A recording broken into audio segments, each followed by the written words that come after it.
Mga pulis wala nang nakikitang proof of life kay Catherine Camilon. Inamin na ng Philippine National Police Criminal Investigation and Detection Group Region 4A na wala na silang nakikitang proof of life sa nawawalang Miss Grand Philippines contestant na si Catherine Camilon. Sa kabila nito, patuloy pa rin umano ang pangangalap ng ebidensya upang matagpuan si Catherine Camilon, buhay man ito o hindi na. Sa ngayon ay may nakalap na umano silang nakalap na mga impormasyon na maaaring may kaugnayan sa pagkawala ni Catherine Camilon.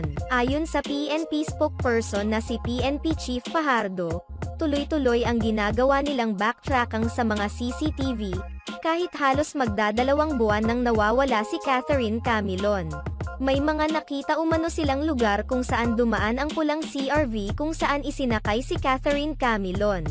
Sa kabila ng mga impormasyong ito, hindi pa rin natutukoy ng mga pulis ang eksaktong lokasyon ng pinagdalhan kay Catherine Camilon.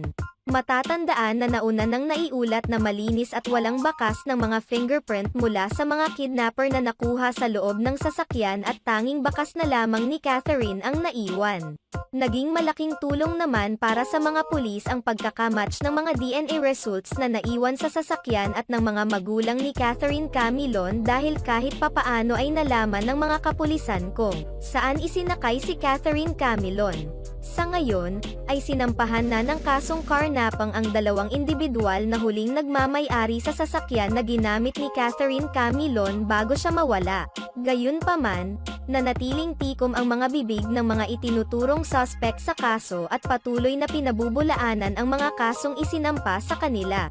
Samantala, itinakda na ang preliminary investigation sa kaso sa darating na December 19, habang sa darating naman na January 9, 2024, inaasahan na magpapasa ng counter affidavits ang mga itinuturong suspect sa kaso na sina Alan De Castro, ang kanyang driver at bodyguard na si Jeffrey Magbantay at dalawang pang individual. Sa ngayon ay may gagawin pang ibang DNA test sa nakuhang ibang hair strands mula sa sasakyan na pinaghihinalaan na mula sa mga suspect. Hindi pa ito napoproseso dahil hinihintay pa ang consent mula kay Alan De Castro na siyang primary suspect sa kaso.